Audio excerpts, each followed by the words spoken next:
Good morning, viewers. Thank you very much for watching Punchline Africa Television, broadcasting from the Political Command Center in Africa. Thank you very much, viewers across the continent of Africa. This is the editor's memo. I am Dr. David Matanga, and across in Nairobi is Miriam Ogutu. Good morning, Miriam. Doc, a very good morning to you and good morning to our viewers. Thank you very much. This is a show that looks at critical issues, critical areas of address, to address this and give solutions, to see the obstacles, where things have gone wrong. We look at this show, this program, especially the 40 minutes. We shall be using it every morning to see where we have gone wrong, what can be done, where is the legacy, where do we live, who's telling lies, who's telling the truth. What about the security situation, the judges letting down terrorists who later on are captured almost 8,000 miles away from us? What is the type of governance that we look for? I'm Dr. David Matsanga, bringing you the editor's memo. First, I begin with this clip that the studio prepared a clip of His Excellency Honorable Musalia Mudavadi when he was talking about the economy of Kenya, the bottom-up economy. Remember, I want to remind you to go to our website, The Legacy Trend. I've written another piece there, interesting piece, the hubris of Mudavadi. Why is it that when the marriage, every time when Mudavadi's marriage goes down, he is blaming the old wife? Why doesn't he blame the new wife? You will understand from literally speaking African context in which I do my things. I always relate to the African culture because this is a community television, not commercial television for people who want to gain mileage in mercantile capitalism. Thank you very much. Let's have a look at this video and then we proceed after that. Thank you. Video. Trickle down economy, trickle down effect. Mwingine anasema bottoms up. If you did this and you say bottoms up, this is the bottom. Mtu anameza kila kitu.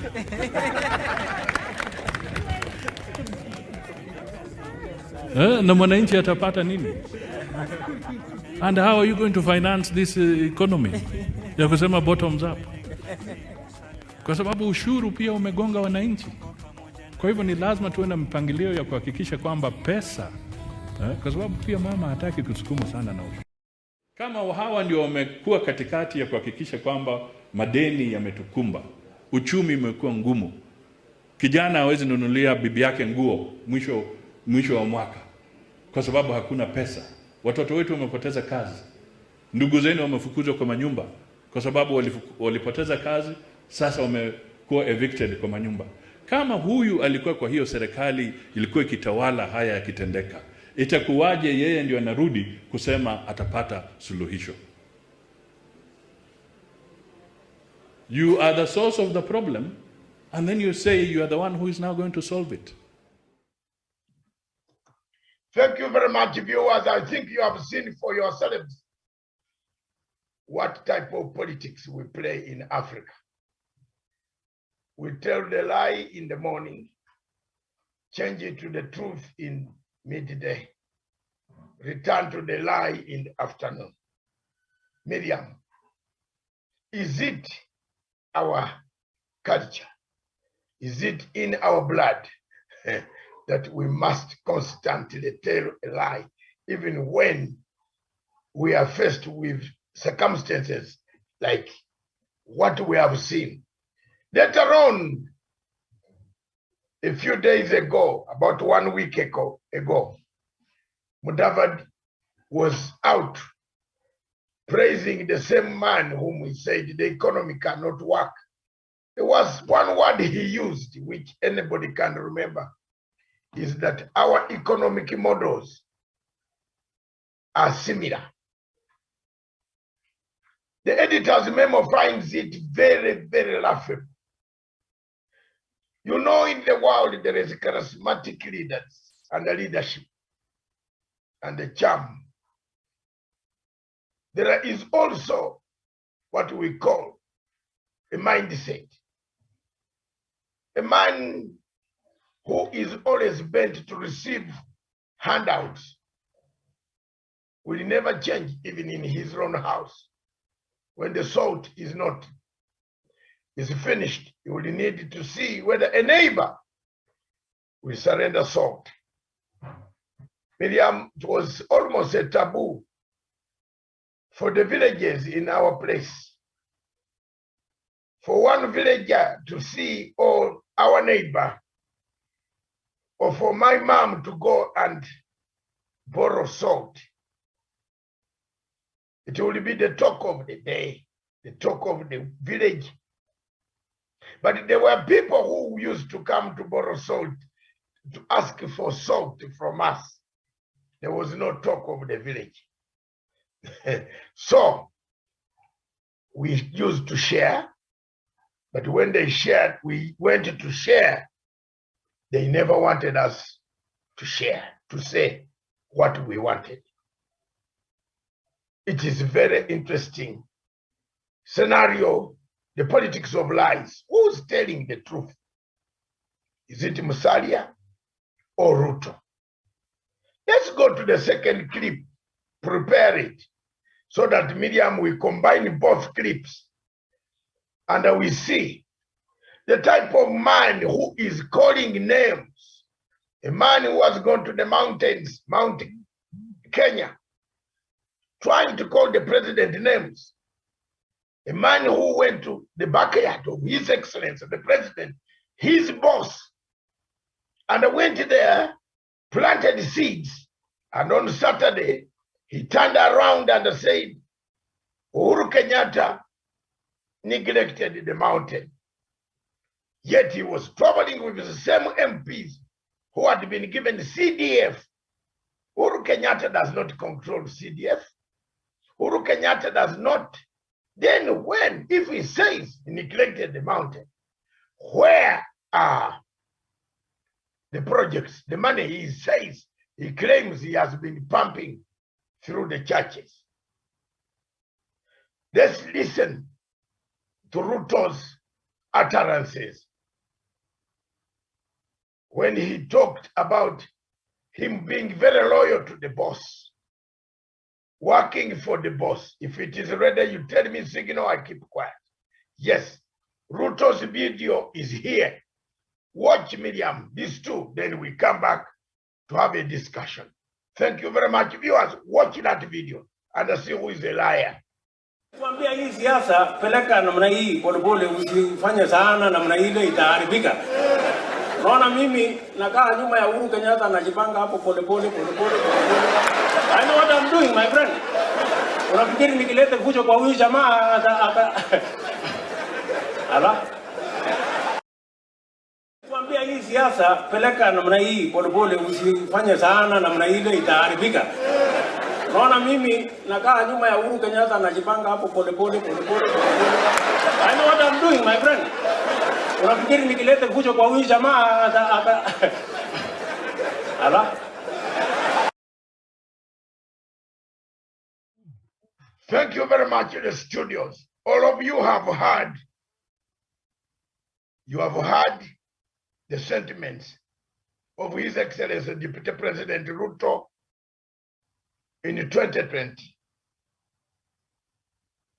His sentiments of yesterday and the other day and all these years have been sentiments of double standards. Speaks from one part of the mouth and gets out, tells a lie, comes back, eats the lie, and pretends. Kenyans are watching. Kenyans clap for lies. Am I therefore qualified, Miriam, to say, as a Gentile preaching to the Jews, that we are a world, a community of lies. We tell lies. We keep lies. We don't honor our words. Ruto on Saturday told people, yesterday told people that Uhuru Muigai Kenyatta neglected the Kikuyu people. He didn't tell them that I came to disrespect. The word respect, which he claimed he had, he did not come, he did not respect his boss. He went out, his boss said, please stop politics. He went out, damaged his boss. There are people, malcontents, who think people should not bring out these things for people to know. It was not Uhuru Kenyatta who antagonized Ruto. It was Ruto who antagonized himself. It was Ruto who refused self-audit, life audit that was supposed to bring cleanliness in the politics and the governance of the Republic of Kenya. It was not Uhuru who did not want BBI only, or who refused BBI. BBI was consulted for everybody. But this gentleman went around telling lies about BBI. Today, the same gentleman, the one you see that you want, you clap for, you want to elect to take us to the old Stone Age, to take an East African state to old Stone Age. That's the guy. He told lies. He told lies about BBI. He said people are gathering in hotels to give out posts and positions. Today, what has he done with Mudavadi? The leaked documents, which are real, because they have not come out and said they were not our signatures, which we have on record. We always steal everything they do as journalists. We pick them. Even Ruto thinks that he writes without us picking. But Mr. Ruto, I want to tell you, we pick everything. You touch the phone. So we know exactly what you do. People know what you do. When they want to know, even if we are in London, 1,000 miles, we shall know what you do. Now we know your conversations also. So don't think that when we talk about liars, we are talking lies. It is you. The documents talks about giving out positions. What is the difference with BBI? Can somebody on this show, on the chat, tell me the difference between BBI and what Ruto is talking today? BBI said, we shall create the post of a prime minister. We shall create a post of deputy prime minister. Legally, Ruto is grumbling. The collapse of UDA is the collapse of the choice, is the day the choice of, and mark my words, the day of the choice of the deputy, a running mate. That will be the nightmare for UDA, because no Western Kenyan man, woman would like to vote Mudavadi when he is not a flag bearer. I'm sorry. Nobody. And if the law of coalitions is put in place, you have to go into marriage in paperwork before April. In April, you must seal your party where you want to belong. So nobody in Western, literally in Western, Mudavadi has nothing to give to the people of Western Kenya, the Luhya community. Miriam, therefore I put a question. You have seen both of those videos. Are we bewitched? Have we been bewitched? What killed Africa? Make your comments.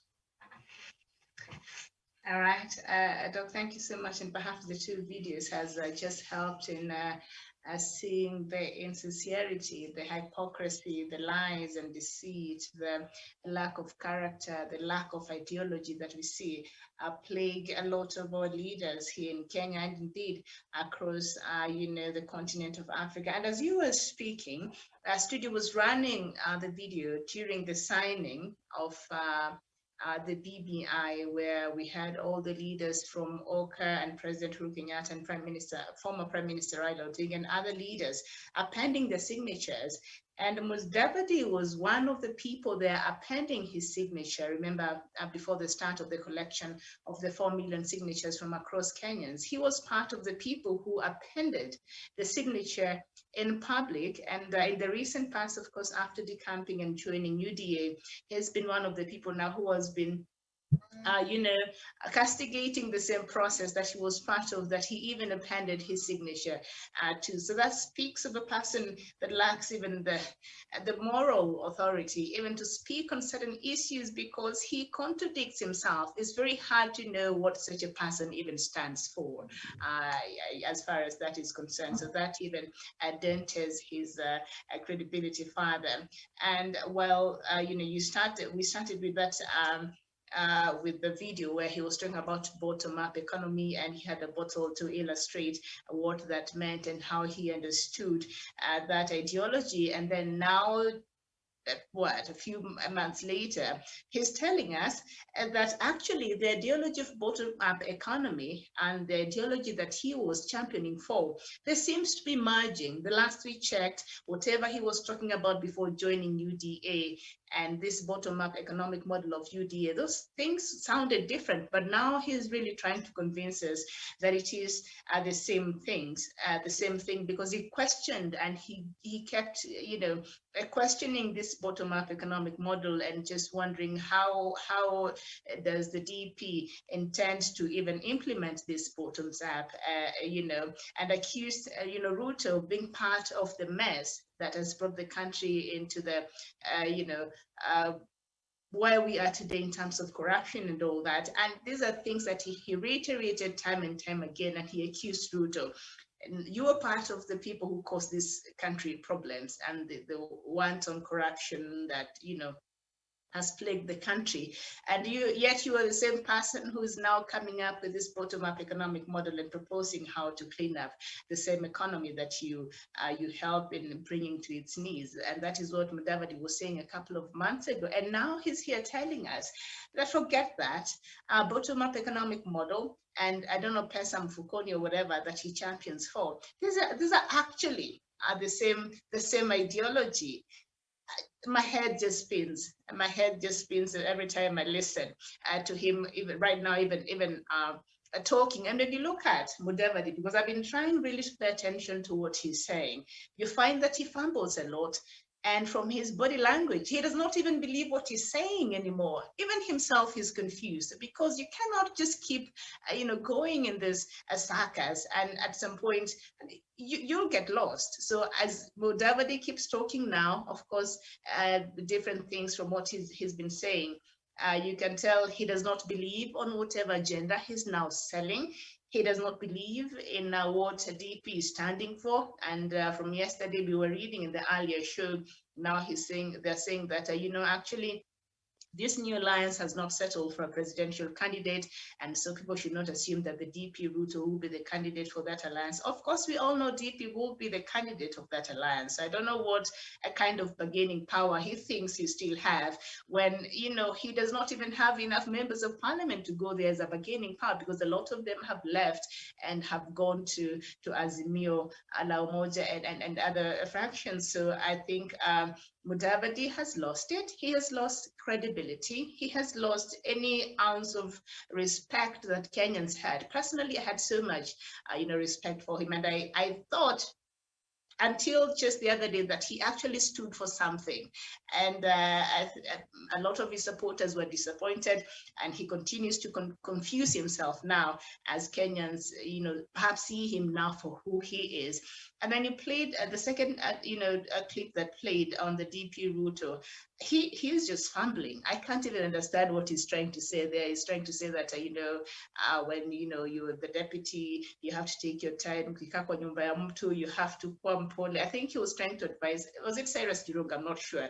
But funny, he did not take that advice himself. He did not consider that advice for himself. So the timing is off. I think he was speaking to the timing. The timing was off, and perhaps these leaders, they need to go back and read that 48 laws of power. That might help them, especially when it comes to the political terrain in this country. And they keep saying that, that President Kenyatta has not done much, and because of the handshake, I think that distracted the economic, the agenda that they had for Kenyans going into their second term. We all know, if you had lived in this country, that Jubilee government was having problems even towards the end of its first term. And we know part of the first term, really, President Kenyatta and his deputy spent so much time, trying to clear the name at the ICC. So granted, they were not able to do so much, and we understand because of those challenges. But towards the end of the first term, there seemed to be some cracks in that union. So that was a sign that perhaps things are not going on very well in the Jubilee House. So them keep saying that the handshake is what because of the handshake, the Jubilee government has not been able to accomplish some of the things that they were set to accomplish. From where we see it, we see all these things that the government is accomplishing. Maybe not all of them, but the government as it is right now, half of it, because the other half has gone out, has been able to do so much that Kenyans can actually, even if you never voted for President Uhuru Kenyatta, or you don't like his political ideology or whatever, but you can at least say one thing the government is doing right now, and even in its second term. And for him to keep saying that the government diverted from the issues that they had laid out for Kenyans, that's a lie. What I need from him is evidence that when I saw things were not going on very well, I approached my boss, President Uhuru Kenyatta, and I told him, hey, the universal healthcare is not being taken care of. The affordable housing is not being taken care of. What else? Manufacturing, we're lagging behind. I want to see that evidence that he actually raised these concerns to his boss, and then let him come out with evidence to tell us that President Uhuru Kenyatta refused to take action. And then we can believe this rhetoric that it is the handshake that has disrupted how the government has been operating and affected the service deliverers, because as far as we are concerned, it might not be doing everything, but it is doing something, and it is moving towards achieving some of these things at President Uhuru Kenyatta. So I think it's that rhetoric. It's stale. They should keep saying that because we need evidence that President Uhuru Kenyatta refused to listen to him as his deputy over the agendas, because as they keep saying, the handshake disrupted that. They have not come out with evidence to show, because nobody put a gun to his head to say, now you can't keep working, the agenda can't keep going. So they need to stop that because I think in that way, it's easy to lay blame on his part, and in that way the deputy president wants to escape responsibilities of perhaps some of the things that have not gone on well in the government, but still wants to to advance his narrative with the things that are going well within the government. He has to choose his battle. You can't just have your cake and eat it and then throw that confusion to Kenyans. That is unacceptable. Thank you very much, Miriam. This morning, I penned up at around 4 a.m. a letter to the public of Kenya. Mudavadi suffers from what we call hubris syndrome. Hubris syndrome, Miriam, is tragedy, a Greek word meaning tragedy. A man who is self-conceited, who destroys himself later. If you look at the meaning of the hubris, I've written a long, not long, short 2 pages of what Mudavadi has been doing. Sorry about President Museveni because he's from my country, so he has been on the lips. What Mudavadi has been doing is to go beyond God's will, to say things that are either he has that, you know, when you have that syndrome, even when you come up, people know already you are going to say a lie. And that letter is there on the legacy trend. You can find it, read it, fine-tune it, make your own conclusion. That at the end of the day, you die, you come down, the fall is very bad. If you have a syndrome, a hybris syndrome, the fall is really very dangerous. If you read that letter, you'll find I've analyzed instances. For example, in the Okoa group, Mudavadi forgot that there was also another vice president. Yeah, but he went around saying that he was the one to lead flag bearer. You know, there is this word where you are thinking of being the only one, that if others are not there, you cannot have a flag at all. So Mudavadi, even now you can see the syndrome has been carried to Ruto's party, which is very soon going to show him the door. The party of Ruto will show Mudavadi the door, I'm telling you. By the time Mudavadi and Ruto reach elections, if I'm not wrong, unless something happens and Ruto just has nothing to say but to sell his own eyes and his own words, Mudavadi will be at loggerheads with Ruto, because he has already started this thing of a flag bearer. Those are the words he uses everywhere, flag bearer, flag bearer. Remember in the last elections, it was Mudavadi who introduced the word NASA. He's good at cooking those words, creating words, which is a syndrome of a man who wants to be rewarded for creating words, for creating things. The Mudavadi Foundation, for example, when you look at it, who funds it? The biggest funder is George Soros. He doesn't have his own money that the father left there and he put it in that foundation. No, it is not there. He cannot explain to the authorities in this country that this is what my father left for me to have a foundation. He hasn't put there any money. He has not done any fundraising. Who is funding Mudavadi's foundation?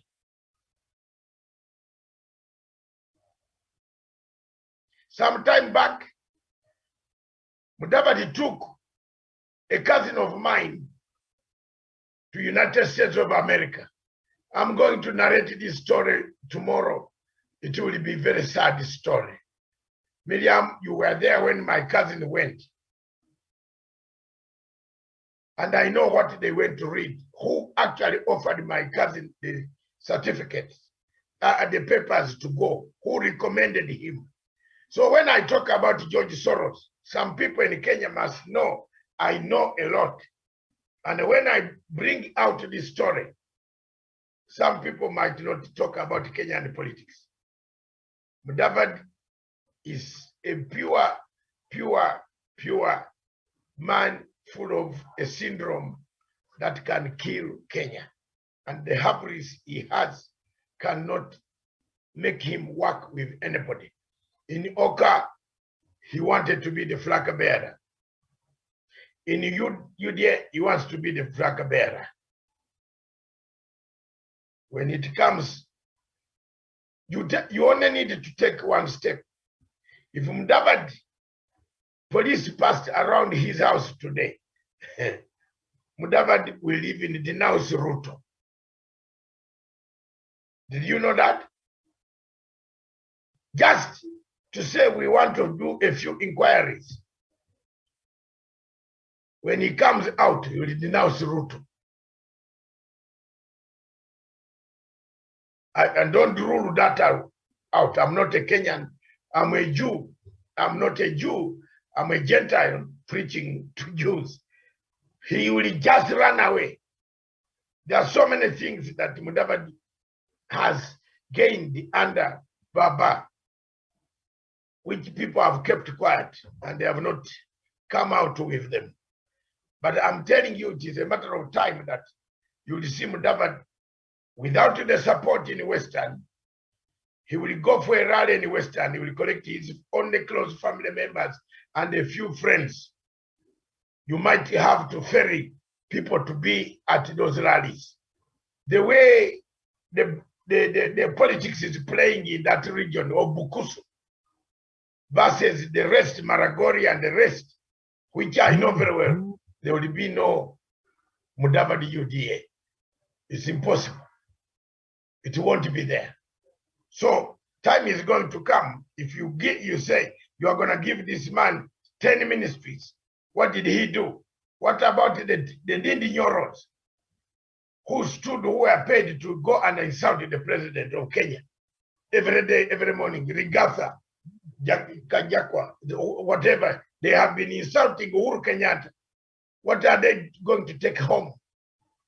You take all the ministries. What are they going to take home? So the politics of lies, Miriam, still remains a big obstacle in Kenya and African governance. If we change, start talking the truth, start telling the truth, start changing any route without mixing the truth with lies, if we stuck on one-way road, Africa will rise and shine again. But the politics, the editor finds politics of betrayal, politics of lies, politics of profiteering, and the politics of corruption still embedded in the body politic of most African countries. I submit, therefore, on that subject, more lies and more lies and more lies are in our politics. Thank you. And unless you have something to comment, but that is what I have, then I come to another topic. No, Doc, well said. You've concluded that well. I don't have anything else to add to that. Okay. The second point of editor's memo is security. The security of this country depends on advice of the security operators. I want to make this statement for takeaway. Since 2014, the security of this country has greatly improved under the management of National Intelligence Services because of the rearrangement and organizational structures that have not prevented the flow of information and the flow of intelligence to various government institutions. The security of this country, therefore, is paramount as we approach elections of 2022 in August. But there is what we call the criminal justice system of Kenya. And this is the system that I want to address this morning. The criminal justice system is a system that is composed of prisons, DPP, judiciary, the courts, the Ministry of Intelligence, the army, the defense, anybody, probation, social services, outreach workers. That's composed of a criminal justice system. Is the criminal justice system of Kenya faulty? The answer is yes. The Constitution of the Republic of Kenya has not, until it is looked at, has a lot of faults that create gaps in the criminal justice system of the Republic of Kenya. Miriam, I believe that at one stage, if you look at the story of the terrorist called Rashid, who was captured in the Democratic Republic of Congo at the age of 28, where is the problem? Where has the problem come from? The problem seems to have come from the criminal justice system. Intelligence officers toiled this guy. Security agencies toiled this man, followed him, got him, not once, not twice. They paraded him before the courts.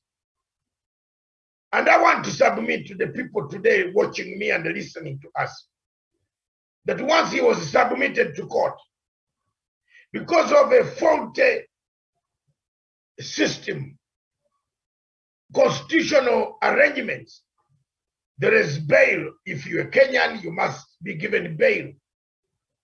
You must be given bail to go. The courts acted by giving bail.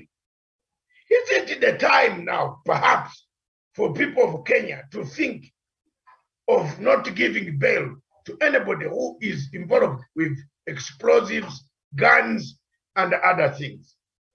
Is it the time that we came back and realized that they put these people you release from court who are captured almost 8,000 miles away from the Kenyan capital or from the coastal town of Mombasa, and somebody is captured in DRC Congo, in the forests of Congo, having been released by a court in Kenya, is a worrisome. It worries any Kenyan who depends on the government for security media.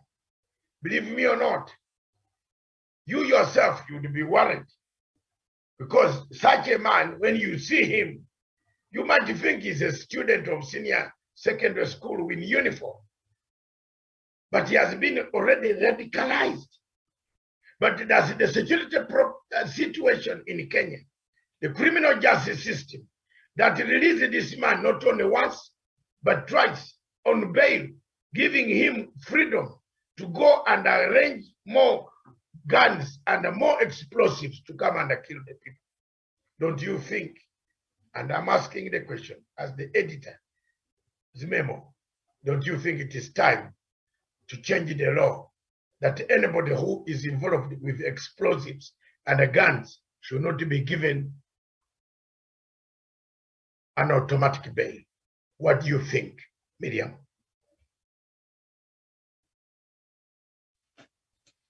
All right, Doc, and I'll attempt to answer that question in a couple of ways with the submission, Doctor, that you've made there.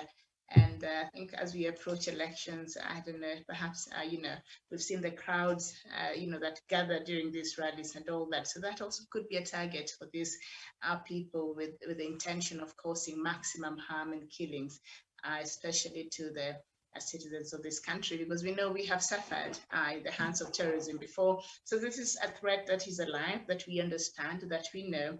But I'm also convinced as a Kenyan that our security agencies in this country have really improved in terms of how they get the intelligence, and working hard to ensure that I am safe, that I don't have to worry so much about that, because I know that they're capable of doing that, of ensuring, that the security of Kenyans is in place and is guaranteed.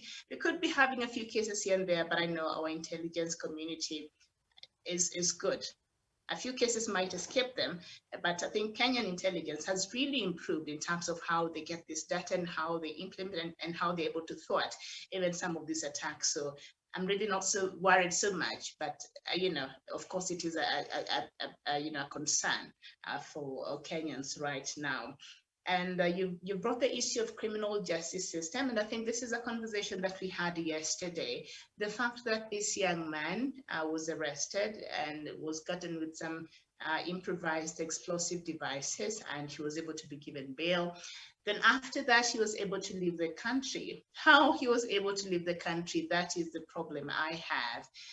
Such a person that you already know, is not a chicken thief, is not a bandit. Not that I'm saying banditry is a lesser, evil, but this is a person that has the knowledge, that has the ideology, that is radicalized, that you have evidence pointing towards that direction. And he's released because we know that is what the Constitution says, on bail. And then after he was released on bail, the security agencies failed to ensure that they're able to monitor this person. They're able to know where he is. I'm holding it there. Yes. Who is to monitor? The security agencies. They cannot monitor. They cannot monitor anymore. A man who has been given freedom because someone will go to court. Hold fast. Somebody will go to court and say you are infringing on my rights. Let me tell you, even right now, if the government of Kenya wants to monitor what I do every day for the next 5 years, it can afford to do that.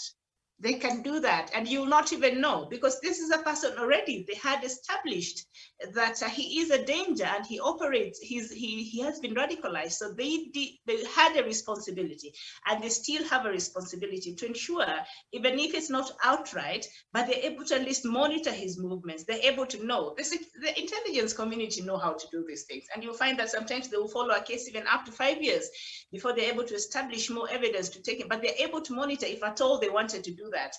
Kenyan security agencies could do that. They can afford to do that, and they have the intelligence to do that, and the structures to do that. So I think they failed in that regard, to make sure that they were able to monitor this person closely. But also, as Doki were talking, and of course we know this young man is very smart. He's an A student, a very smart young man. And so what changed his mind to not want to pursue and use that intelligence for good and use it to want to harm people? I think the issue of radicalization has to be addressed now. This is a threat. This is something that the government had in great measure dealt with before, I remember a couple of years ago, but it seems to be creeping back, and we need to address the core of the problem. Fine, he's just one person. We might get rid of him, whatever that can happen, take him to jail and all that.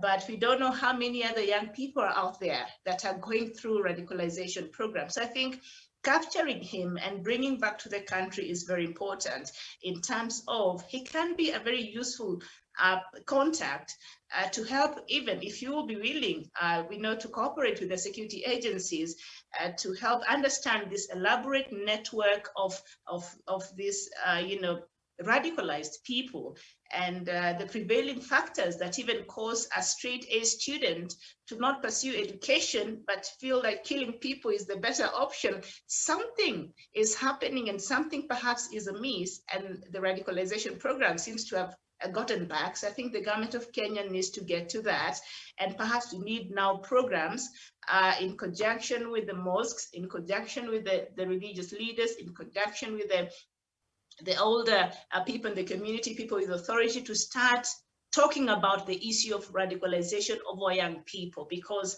this young man, he's just one person. And when I was watching the news and how he was able to even get more people to join ISIS, to recruit them.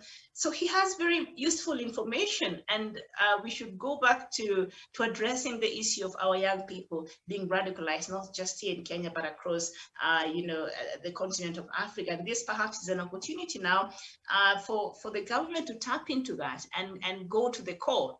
All right, and try to address this matter before it gets out of hand, because we really don't know how many other young people are out there waiting to cause harm and claim lives across Africa, and indeed across Kenya itself.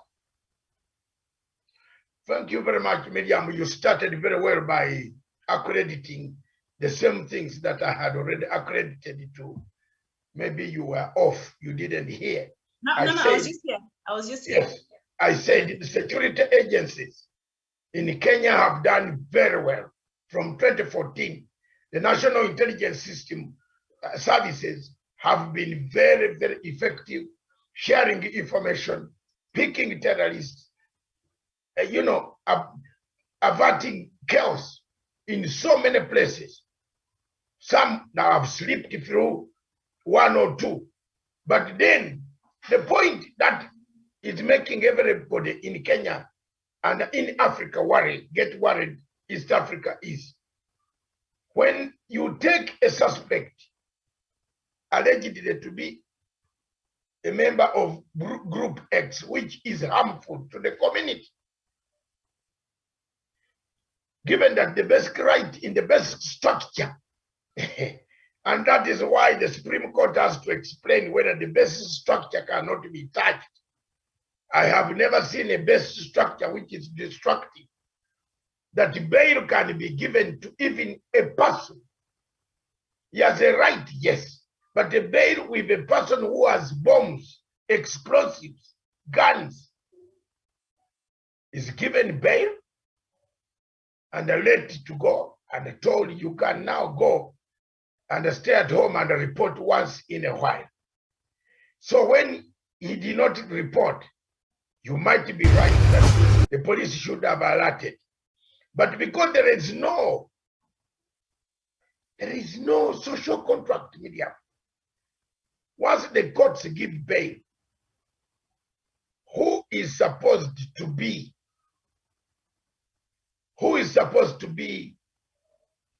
the follow-up? The follow-up is probation, the probation officers. Why I brought in the question of criminal justice system of Kenya to be changed is the probation officers are the ones who come by your house and find out whether you have gone to sign at the police. They are the ones who go and report to Mlimani Court that this man did not sign at the police. If I can remember so well, Itumbi has been given so many bail conditions. If you go to these police places and find out whether the people who have been given bail do sign, I'm telling you, some of them signed a long time ago and they went and they left. You get my point? They left. Some of them are in Dubai enjoying, they don't care. They even call the police and they say, what can I bring you? Nikuje na nini? Umenisainia hapo. Weka mchidore bwana, takuja na paundi 2 au nakuja na $300. Itakuja. These things are happening in normal places. So, time has come for Kenya to look at their constitution, your constitution. Does it warrant for you to give bail to everybody? And Doc, allow me to interfere with your thought process there for a moment. The criminal justice system, I didn't speak on that. And of course, it is faulty. It is faulty, Doc. That is a question you posed earlier. If our criminal justice system has a problem. It has a lot of problems. And of course, it is multifaceted, as we know, as Doctor, you mentioned there earlier. We do have the judicial part of it. We do have the parliament part of it. We have the police who are enforcers. We have the, all that come together to ensure that our justice system works to really render justice and to deliver justice. It's a whole, it's a whole network. But when you go to the laws that we have right now, that even allows for the courts to issue such lenient bail terms or such rulings, is because they're operating on the laws that are there. So what is Parliament doing as the people responsible for creating these laws? So Parliament is also failing in its part, as they're part of the justice system, because these laws that will be used by the rest of everybody else, they're created in Parliament. So if Parliament is not doing their job right, to ensure that we do have laws, tight laws in place that are able to fight the issues to do with terrorism, that are able to fight issues to do with corruption, then we will keep having these loopholes that we keep having when you see cases going to court. The end of the day, we're still having Maluke, after even being found, guilty, still receiving salary. That makes me very upset as a Kenyan, because the laws allows for him to do what he's doing right now. And these members of parliament will not enact proper laws to deal effectively. So the end of it all, fine, the judges too and the courts have a problem in that regard, but they're operating within the parameters of the law, and they will point to you and say, this is what the law says. There are issues to do with human rights. That is how much everybody is entitled, to that base, because that is what our law says. So Parliament, I think, also is letting this country down by refusing to legislate properly and give us laws that can effectively meet the needs of the challenges and the things that Kenyans are dealing with today. So Parliament has failed, judiciary has its own problems, and even the police sometimes. You've seen they bring in the cases, the investigations after they've done, and the director of public prosecution produced this evidence to the court. It is not enough, it does not hold water. So if people continue to drop the balls in where they're supposed to be contributing towards seeing a more just and a more effective laws and implementation and just the process of justice, then we'll find ourselves where we are here today. But I think everybody has a blame on this letdown. Everybody in this justice system has to take responsibility in the part that they've played to get us to where we are here today. I mean, it's a mess. So I agree with you in that regard. Thank you very much, Miriam. That on a serious note, there are so many things that you can start blaming the president, but the president cannot do everything for us. The criminal justice system of Kenya needs an overhaul, but we still have old-fashioned lawyers of Katiba Institute, whose institute, who made this constitution, who still protect the fraud that they planted in the constitution. Miriam, there was a fraud. Do you believe me or not? Why do these people rush to the court every time to block? Because they knew very well that it was cut and paste game. The constitution, this one of Kenya, is not supposed to be yours. Surely you have not reached that status of the type of constitution where you leave Mr. So and so with the explosives to go under Rome, even in Mombasa, to enjoy, and while he's planning to do some other things. Miriam, it is very, very important that we realize that somewhere, somehow, we've gone wrong. The entire criminal justice system. I hope the judges of the Supreme Court, wherever they are hearing, or they will hear, or somebody has told them, you cannot say basic structure can never be touched. If basic structure is going to throw us in the airplane of 377 that disappeared, Malaysian plane, do you really still stay there and say that because there is a basic structure, let's go? No, you try to come out with a parachute to save yourself. Maybe one ship will see you floating on the water. So these are some of the things, Miriam, that still worry everybody as a legacy trend of the president comes closer to 5 months left. Will this country hold its unity? That is my submission. Whether it will hold or not, it leaves a lot of questions to be answered. Our last items today. Look, when you read this, Miriam, when you read this, what did you think about? What came up in your brain first? You must have looked at Matsanga's face when you read ICC? There are some planes, passing by, the Air Force planes, I believe. So sometimes it's a lot of noise. I was just waiting for one to pass. Okay, let me go first. No, because I don't have much to say on it, because from the story that is on page 11 of the Daily Nation, the ICC is now accusing Kenya of to fully cooperate with it in terms of getting some of these witnesses to go back and testify.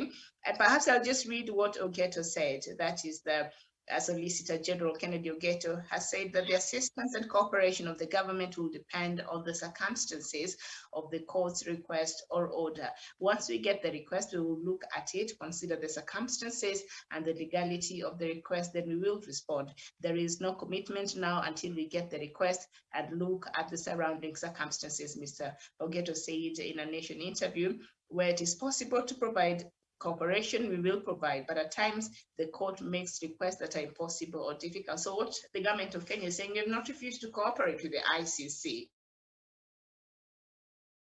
A bit specific and say exactly what it is looking for and the kind of cooperation they're looking for from the government of Kenya.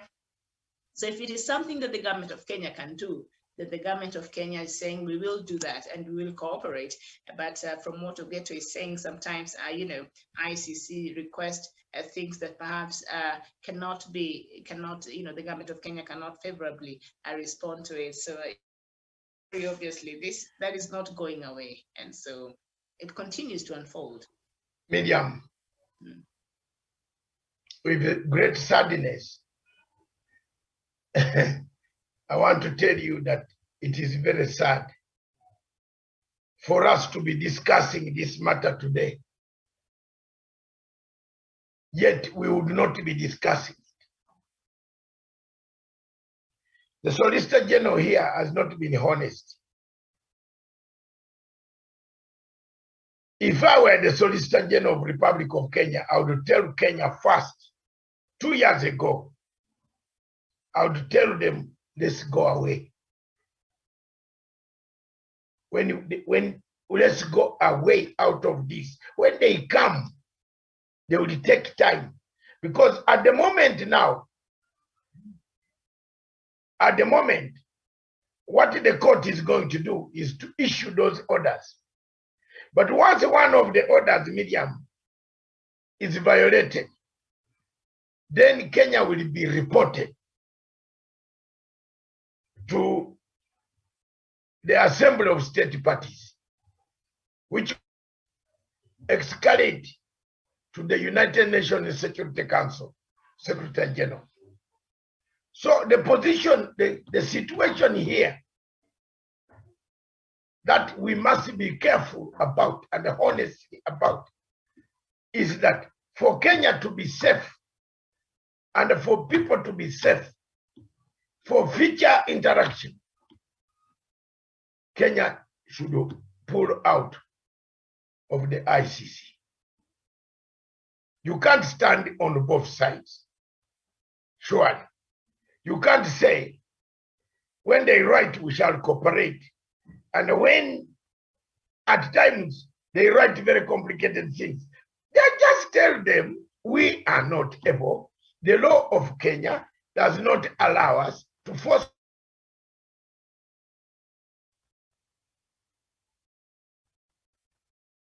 I will bring up a very big subject tomorrow. I think tomorrow, diplomatic leaks. Let's keep this show, this peace. Let's dwell around there. Why is ICC still smearing, smelling on Kenya? Why? It goes back to the Constitution of the Republic of Kenya, Miriam. It is very difficult to extradite a person from the Republic of Kenya to those places. People will go to court, Why can't the international, the government of Kenya tell the International Court of Criminal Court that we are not able to do certain things? And they sit down and harmonize what is applicable and not applicable. Because this one, you see, we are now starting a reporting moment. Very soon, Kenya will be reported to the Security Council for disobedience. Member of the United Nations Security Council, seeking to have a permanent membership. You remember last week, the Kenya's ambassador placed a bid to ask the permanent five that Africa needs a permanent seat on the United Nations Security Council. So, my dear, it is very important that the government does away with sitting on double fences. You are saying you cannot do it. You are saying it at times asks us very terrible things, but we can see, read it through. The mere fact to accept their letter. Miriam, by the way, I'd forgotten to tell you. 2 days ago, I got a telephone call from somewhere in Hague. And my friend that we deal with, we work with in London, who have been opposed, we are all opposed to ICC, told me that that in Sudan, the situation of Sudan has 59 sealed warrants. Can I shock you? I was right. 59 sealed warrants, which are unsealed. 59. So the generals, when I was warning them, and I was warning them last year, that the mere fact that you hand over, they want you to start by handing over Bashir. And as soon as Miriam, you hand over Bashir, they unseal the warrants. You get my point? They open them up and then now dish them to the same generals, some of them who are commanders of Janjaweed. So ICC is a crafted organization. For me, I have never liked it. I will not like it. I will go to my grave when God calls me when I don't like it. I submit, I want, unless you have something else to say. I want to thank all of you for listening to the editor's memo. Those are the key issues of Monday that we picked. The first issue of lies, the second issue of security and the criminal justice system. The third issue is International Criminal Court still hovering over Kenya. We thank you very much. We look forward to seeing you again tomorrow at exactly 9 o'clock. This station is for Africa with Africa by Africa Child. Thank you.